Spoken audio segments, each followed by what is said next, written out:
ఢిల్లీ సుల్తానుల కోసం సొంత జిల్లాకే అన్యాయం చేయాలని చూస్తున్నారని సీఎం రేవంత్ రెడ్డి ఆరోపించారు. బంగ్లాల్లో కూర్చొని కుట్రలు చేస్తున్న వారికి ఎన్నికల్లో బుద్ధి చెప్పాలని పిలుపునిచ్చారు. నారాయణపేట జిల్లా మక్తల్ కాంగ్రెస్ జనజాతర సభలో రేవంత్ మాట్లాడుతూ పాలమూరు జిల్లా ప్రాజెక్టులను పూర్తి చేసేందుకు కేసీఆర్ ప్రయత్నించలేదని విమర్శించారు. వాళ్ళ పబ్బం గడుస్తుంది అని ఇవాళ ఈ ప్రాంతం వాళ్ళే తయారైన ఇవాళ ఈ మక్తల్ నియోజకవర్గ టిఆర్ఎస్ కార్యకర్తల్ని నాయకుల్ని నేను అడుగుతున్నా, బంగ్లా రాజకీయానికి మీ భవిష్యత్తును తాకట్టు పెడుతున్న మాట వాస్తవం కాదా? మీ మాజీ శాసన సభ్యుడు ఇవాళ బీఆర్ఎస్ ను మోసం చేసి బీజేపీకి ఓట్లేయమని చెప్తున్న మాట వాస్తవం కాదా?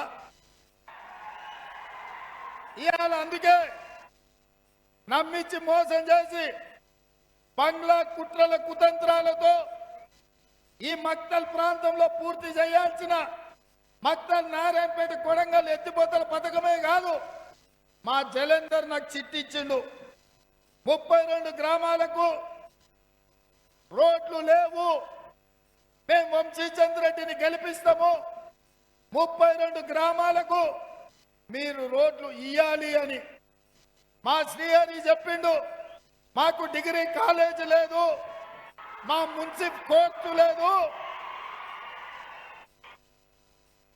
ఇవాళ మా అన్నయ్య మీరు ఈ రాష్ట్రానికి ముఖ్యమంత్రి అయ్యిండ్రు.